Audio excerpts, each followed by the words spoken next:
আচ্ছা, আজকে আমরা আরেকটা এরর নিয়ে কথা বলবো যে এররটা খুবই আনকমন এবং আপনার বা আপনার ক্লায়েন্টের সাইডে কখনো হবে এই চান্স বেশ কম, বাট তারপরেও কখনো হয়ে যেতে পারে।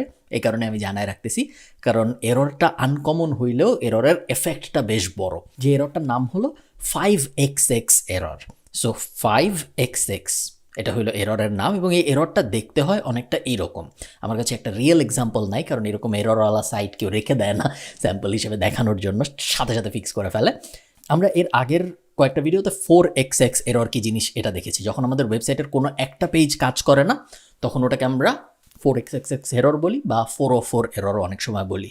5 সিরিজের যে এররগুলা হয়, 5xxx এরর যেগুলা বলে, 500, 501, 505 এরকম বিভিন্ন এরর হয়, এগুলো সবই সার্ভার লেভেলের এরর। সো 4 সিরিজের 400-র মধ্যে যত এরর, 404, 403, 407 হাবিজাবি এগুলো যেগুলো এরর, এগুলো সব হলো ওয়েবসাইটের কোনো পেজ কাজ করতেছে না, ওয়েবসাইট লেভেলের। আর 5 যেটা, ওটা হলো সার্ভার লেভেলের। সো আপনি চাইলেও কিছু করতে পারবেন না। যখন 500 লেভেলের একটা এরর হয়, তখন সাধারণত ওয়েবসাইটে গেলে ওয়েবসাইটটা দেখতে এরকম লাগে, এই যে ওপস সামথিং ওয়েন্ট রং। বা কখনো কখনো আমরা দেখবো এই যে ইন্টারনাল সার্ভার এরর, এটা বেশ কমন, অনেক সময় দেখা যায়। এটাও অনেক common, internal server error, server load করতে পারতেছে না ওয়েবসাইটটা। কখনো কখনো আমরা এরকম দেখবো, the page isn't working, and then নিচে এখানে লেখা থাকবে HTTP এরর 500, এটাও বেশ কমন।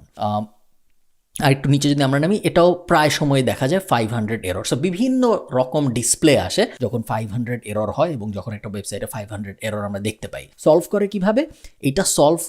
500 এরর সাধারণত সার্ভার লেভেলে এরর, এবং সার্ভার লেভেলে এরর যখন হয়, তখন এটা সার্ভার যারা ম্যানেজ করে তারা সলভ করতে পারবে। একটা ওয়েবসাইটের সার্ভার সাধারণত ম্যানেজ করে হলো ওই ওয়েবসাইটের হোস্টিং কোম্পানি। আপনারা সবাই হয়তো জানেন, একটা ওয়েবসাইট চালানোর জন্য একটা ডোমেইন লাগে, যেটা হলো ওয়েবসাইটের নাম, আর একটা হোস্টিং লাগে, যেখানে ওয়েবসাইটে সব ফাইল রাখা হয়। হোস্টিং সাধারণত namecheap.com, WPX ইত্যাদি বিভিন্ন জায়গা থেকে ক্লায়েন্ট কিনে থাকে। আপনার ক্লায়েন্ট কোথা থেকে কিনেছে এটা আপনার ক্লায়েন্ট জানবে। ক্লায়েন্ট যদি বাই এনি চান্স না জেনে থাকে, তাহলে ক্লায়েন্টের যে ওয়েব ডেভেলপার, সে বলতে পারবে ওয়েবসাইটের হোস্টিং কোথা থেকে কেনা হয়েছে। আপনার অ্যাজ এ এসইও এক্সপার্ট কাজ হবে, যখনই আপনি 500 এরর দেখবেন, ক্লায়েন্টকে জিজ্ঞেস করা যে ভাই তোমার হোস্টিং কোম্পানি কে, আমার তোমার হোস্টিং কোম্পানির সাথে ইমিডিয়েটলি কথা বলতে হবে। প্রায় সব হোস্টিং কোম্পানির লাইভ চ্যাট থাকে, লাইভ চ্যাটে যাবেন, যে আপনার সাইটটা দিয়ে বলবেন যে ভাই I am having a 500 error, I am having a 505 error বা 5xx এরর, একটু দেখো কি সমস্যা। ওরা ওখান থেকে রিসেট করে দিবে, এবং তারপরে আপনার ওয়েবসাইট আবার ফিক্স হয়ে যাবে। আপনি নিজে 500 এররের কোনো সলিউশন করতে পারবেন না, এটা সবসময় সার্ভার যারা ম্যানেজ করে